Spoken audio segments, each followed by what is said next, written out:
हर महादेव। काल के कथा में शंकर भगवान विष्णु जी नारद जी के आशीर्वाद दे के कि अब तोहरा के माया ना सताई, अंतर ध्यान हो गई। नहीं तो नारद जी भी अब ओहिजा ले ब्रह्मलोक के प्रस्थान कैले बने। तब यहाँ का के ब्रह्मलोक जाए में अब आगे देखो कि गण लोग भेंटा जाता। हर गण मुनि जात पथ देखी, विगत मोह मन हरस विसेखी। इ लोग का देखत जा कि इ तो हमनी के जो सरापवा दिले बन ऋषि तवन यही मार्ग में खूब खुश होके जा रहल बा। तो इ कैलन जाका कि अति सभीत नारद पहियाए। नारद जी भी लोग तुरंते चल अलन जा। अब गही पद आरत वचन सुनाए, इनकर गोड़ धके चरण आ अब आरत वचन में बोलत जा। का कहत जा कि हर गण हम नबी प्रमुनि राया, बड़ अपराध कीन्ह फल पाया। हे प्रभु, हमनी के ब्राह्मण ना हैं जाए, हमनी के रवा जोरे बड़ा अपराध क दिले बन जाए।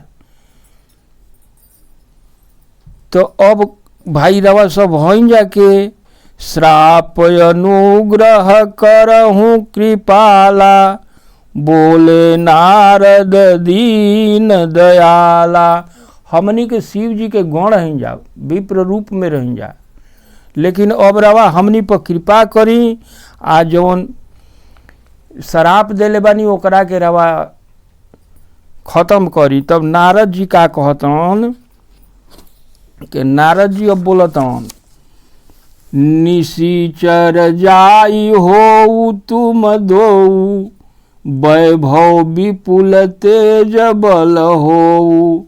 अब नारद जी कहतन कि शराब तो जाई ना, झूठा ना होई, लेकिन जा अब अतने करतनी कि निश्चर जाके हो जाई बजा दोनों जना, आ खूब बलवान आ तेजवान आ धनवान होई बजा।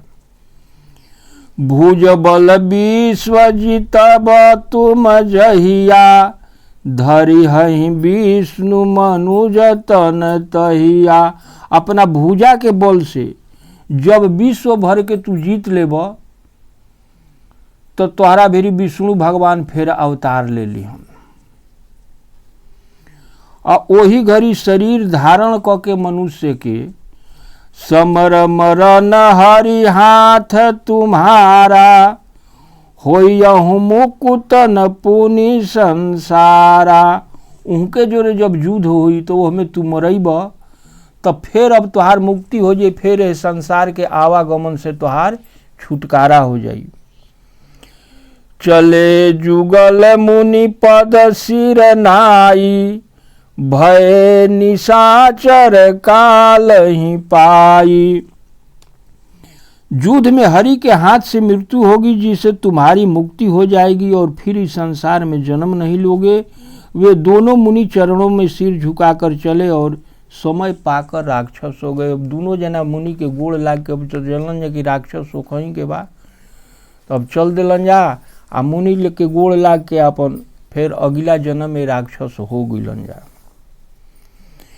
एक कल्प यही हेत प्रभु लीन मनुजय अवतार, सुर रंजन संजन सुखद हरि भंजन भूमि भार। सियावर रामचंद्र शंकर जीवमा, देवताओं के प्रसन्न करने वाले, सज्जनों को सुख देने वाले और पृथ्वी का भार उतारने वाले भगवान इसलिए मनुष्य रूप में अवतार, यही सब काम खातिर भगवान अवतार लेलन, यह शरीर धारण करलन। यही विधि जन्म करम हरि के रे, सुंदर सुखद विचित्र घनेरे। इस प्रकार अनेक प्रकार के ई सुख देवे खातिर भगवान ये धरती पर आवलन आ अनेकों प्रकार के जन्म कर्म अपन आके एजा देखावलन। कल्प कल्प प्रभु प्रति अवतरहि, चारु चरित नाना विधि करही। जब जब भगवान अवतार लेलन तब तब अनेक प्रकार के लीला करलन, एक तरह के ना। जब अवतार लिहन तो एगो दूसरा तरह के लीला करलन। तब तब कथा मुनि सन गाई, परम पुनीत प्रबंध बनाई। तब जब ई कथा अनेक प्रकार के कहिहन तो मुनि लोग का करिहन जा कि अनेक प्रकार के कहानियों बनाइहन। अब एक तरह के कहानी ना बनइहन, जब जैसन ही भगवान करिहन तो वही तरह के मुनि लोग यह रचना के रच दिहन। विविध प्रसंग अनूप बखाने, करही न सुनी आचरज से आने। भांति भांति के प्रसंगों का वर्णन करते हैं। यह बात के सुन समझ के आदमी कोई आश्चर्य ना करी। जो ज्ञानी होई वो ई बात के ना सोची कि नाही ई सब एक खाली हैसे भई रहे तो एक खाली हैसे कहानी कैसे हो गई। एकरा के आचरज नहीं करे कि जब भगवान जैसे जन्म ले ले बहन तैसने फिर काम कैले बहन। हरि अनंत हरि कथा अनंता, कहही सुनही बहुविधि सब संता। हरि अनंत बाण, कथा भी अनंत बा। एक के हरि या दूगो नहीं खन, अनंत हरि आ अनंत कथो बा। इहे सब कह के सुन के संत लोग सुख पावलन। रामचंद्र के चरित सुहाए, कल्प कोटि लगी जाहि न गाए। भगवान के चरित्र गावे खातिर कल्पो कोटि लाग जाई बाकी गावल ना होई। इनकर अतना कथा बाकी कोई कतनो कथा कही कोइयो जन्म में कहे इनकर कथा उड़ाए वाला नहीं खे। यह प्रसंग मैं कहा भवानी, हरि माया मोहि मुनि ज्ञानी। कहतन शंकर जी पार्वती जी से कि ई जौन प्रसंग हम सुनौनी तो हरि के माया, हरि माया से नारद जी जैसे परम ज्ञानी माया में मोहित हो जाते हैं। हमनी के का ले ले बाड़ू, जब नारद जी ऐसन ज्ञानी ऋषि महर्षि मोहित हो गइलन। प्रभु कौतुक प्रणत हितकारी, सेवत सुलभ सकल दुखहारी।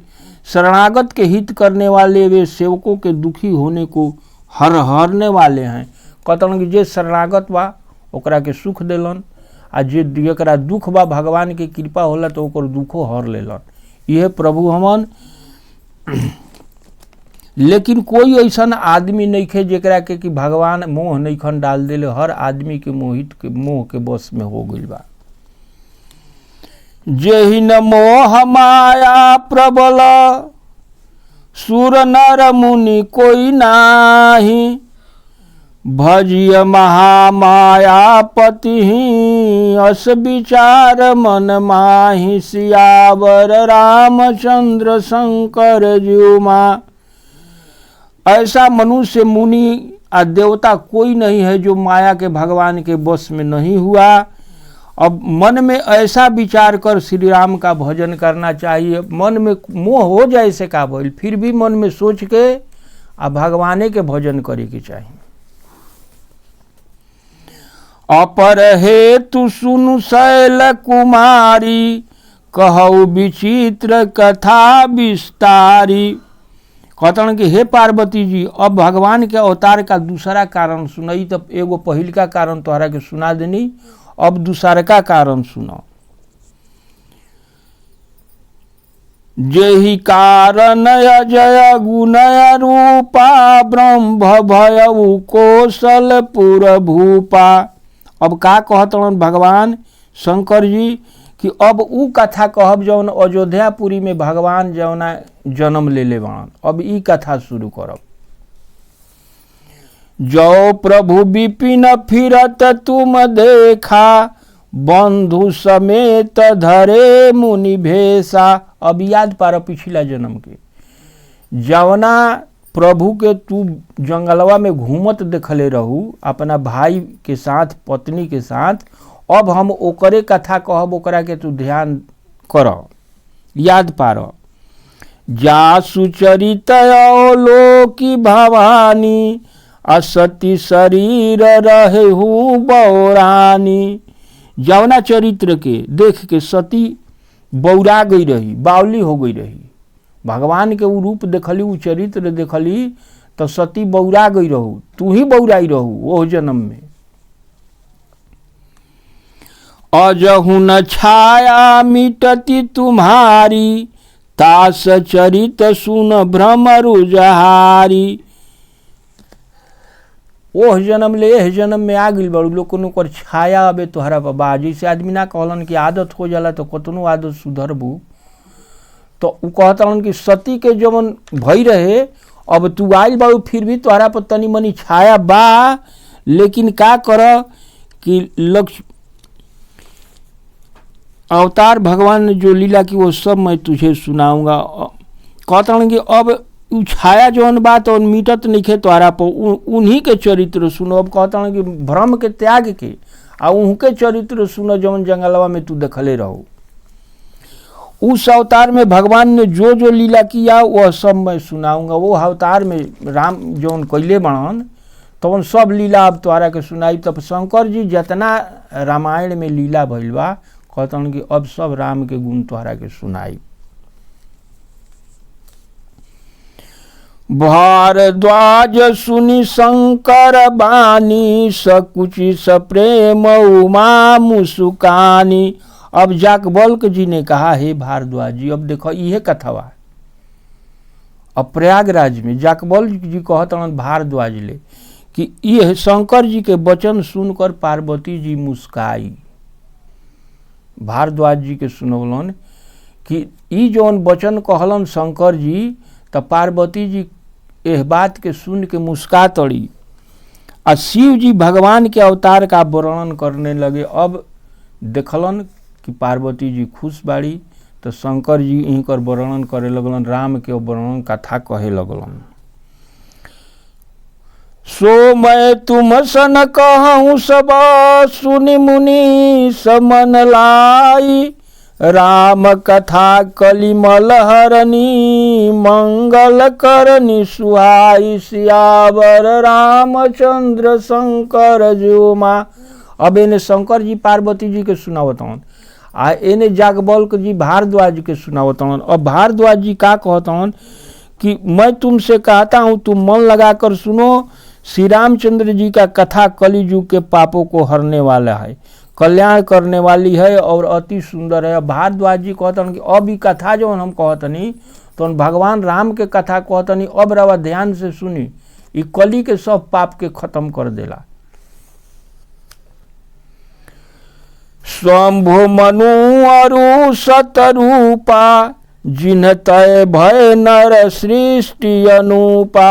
अब कथा कितना पीछे गई। ए सृष्टि के अवतार शंभु आ मनु से भइल बा। कहतन कि बहुत दिन पहले ए सृष्टि पर जब मनुष्य जन्म लेलन तो पहिलका हवन मनु आ शत्रुपा। दंपति धर्म आचरण कीन्हा, अजहु गाव श्रुति जिन के नीलिका। यह दोनों जना औरत मर्द के रूप में एजा यह धरती पर अवतार भइल बा, जेकर लीला सब वेद गुण गावला, सभे जानता।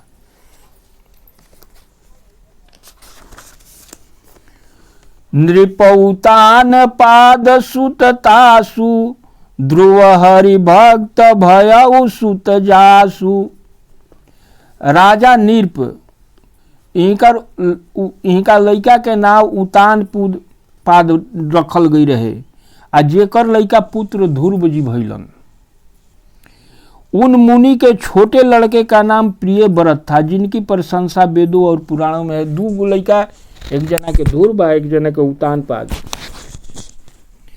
तो ई दोनों जना के वेदों में बात के गावल गइल बा।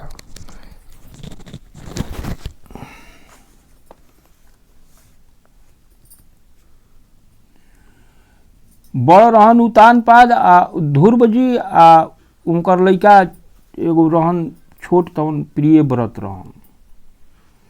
देवहूति पुनिता सुकुमारी, जो मुनि कंदर्प कहे प्रिय नारी। देहूति जवन एगो रही रानी, तवन ई के कर लई प्रिय भैली कंदर्प ऋषि के। आदि देव प्रभु दीन दयाला, जठर धर उजेही कपिल कृपाला। उनकी कन्या देहूति कंदर्प मुनि की पत्नी बनी और उन्होंने दीनों पर दया करने वाले समर्थ एवं कृपालु भगवान कपिल को अपने गर्भ में धारण किया। यहीं के कपिल भगवान फिर गर्भ में आ गए। सांख्य शास्त्र जिन्ह प्रगट बखाना, तत्व विचार निपुण भगवाना। तेहि मनुराज कीन्ह बहुकाला, अप्रभु आयुष सब विधि प्रतिपाला। तत्वों के विचार करने वाले अत्यंत निपुण कपिल मुनि ने सांख्य शास्त्र का प्रगट वर्णन किया है। उन स्वयंभू मनु ने बहुत समय तक राज किया और सब प्रकार के भगवान को आज्ञा का पालन किया। स्वयंभू महाराज बहुत दिन तक राज कैले बा। एकरा बाद में भगवान के आज्ञा के पालन कैले बाड़न और फिर अपन चल गए बाड़न तपस्या करे।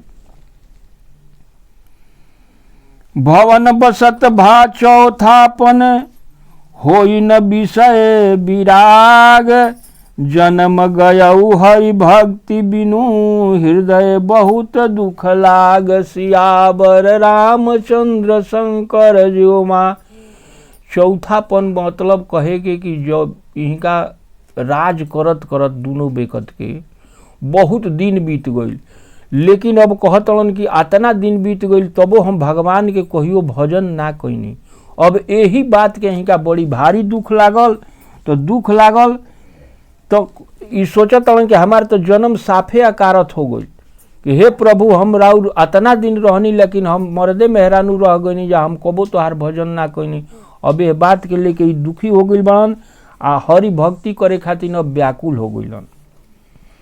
बर बसराज सुतहि तब दीन्हा, नारी समेत गवन बन कीन्हा। बरियारी अपना राज लड़का के दे देलन कि अब धर राज हम ना चलाई बिराज। आप औरत के अपना लेके आ वन में चल गईलन। तीर्थ बर नैमिष विख्याता, अति पुनीत साधक सिद्धिदाता। नमिसारण जो तीर्थ बातों सबसे प्रसिद्ध तीर्थ है, ओहिजे यहाँ के गईनी। ओहिजा सारा मुनि साधक सब बहुत ओहिजा मुनि लोग रहत रहे। वही जगह पर गईनी नैमिसारण में। बसहि तहाँ मुनि सीध समाजा, तहि हरसि चलो मुनि राजा। जहाँ सिद्ध संत महात्मा सिद्ध लोग जहाँ रहत रहे, मन में खुश होके आ राजा आ रानी दोनों बेकत हुए चल गिलन।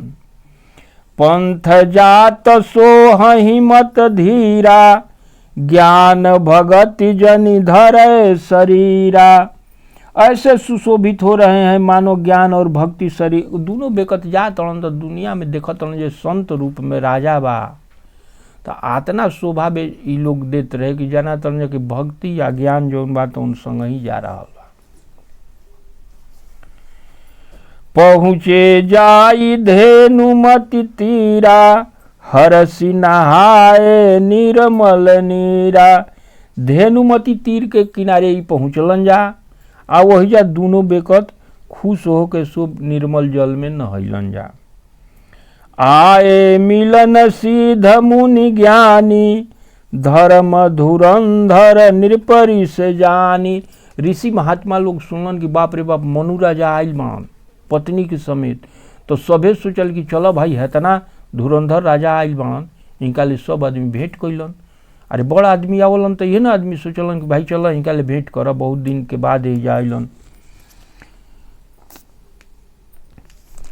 जहाँ जहाँ तीर्थ रहे सुहाए, मुनि न सकल सादर करवाए। जतना हो जा सुंदर तीर्थ रहे सब साधु संत लागे कि महाराज चलनी हई तीर्थ बढ़िया बा, हैजा बढ़िया बा, सब तीर्थ इनका के घुमा घुमा के वो जगह पर देखौलन जा, करवौलन जा।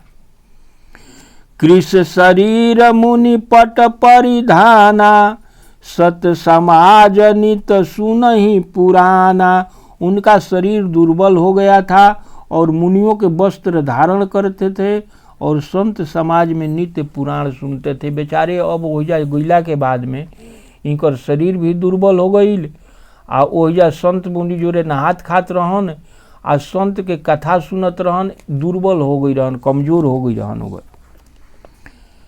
द्वादश अक्षर मंत्र पुनि जपहि सहित अनुराग, वासुदेव पद पंकरुह दंपति मनयति लाग। सियावर रामचंद्र शंकर जीव मां।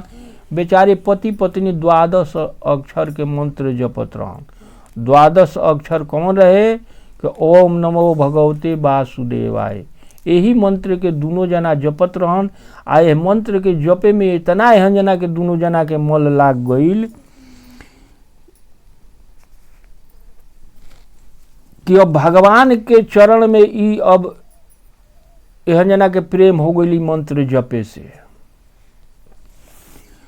करही आहार साक फल कंदा, सुमिरहि ब्रह्म सचितानंदा।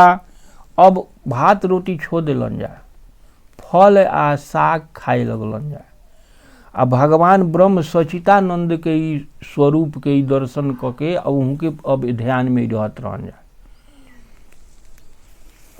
पुनि हरि हेतु करन तप लागे, बारी आधार मूल फल त्यागे। कुछ दिन के बाद का कइलन जा कि कुछ कल्प बीतल तो अब इहो चीजवा छोड़ देलन जा। अब जौन साग फल खात रहन जा ये सब छोड़ देलन जा। वो अब अतना तप, अब धीरे धीरे तप बढ़ल जाता। उरय अभिलाष निरंतर होई, देखिय नयन परम प्रभु सोई।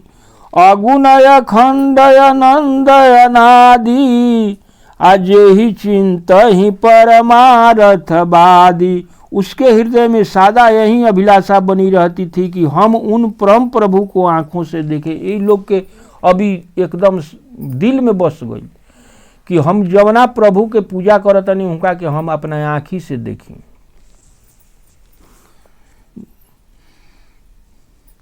नेति नेति जहि वेद निरूपा, निजानंद निरूपाधि अनूपा। शंभु बिरंचि विष्णु भगवाना, उपजहि जासु वंशते नाना। जिन्हें वेद नेति नेति कहकर निरूपण करते हैं, जो आनंद स्वरूप उपाधि रहित और अनुपम है, ऐसे जिनके अंश से अनेक शिव ब्रह्मा और विष्णु प्रकट होते हैं। भगवान की ओ पूजा करत रहन, जेकरा तोड़का कृपा से ब्रह्मा विष्णु शंकर पैदा हो जालन, ओ परमानंद सचितानंद के ही पूजा करत रहन जा। ऐसा हूँ प्रभु सेवक बसय हई, भक्त हेतु लीला तन गहु।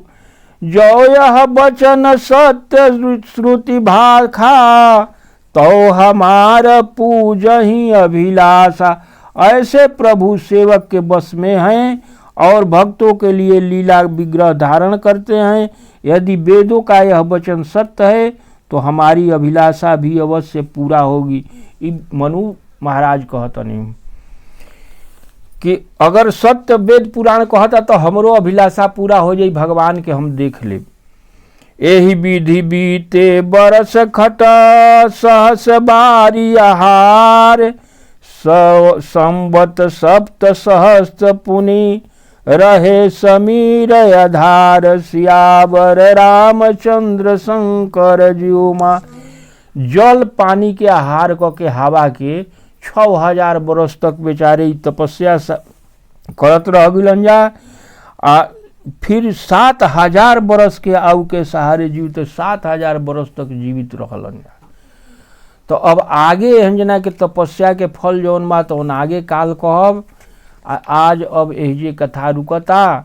आज कथा इतनी भयो सुनो सुजन चित लाय, जो जग जहाँ से आए हैं विदा ले हर साय।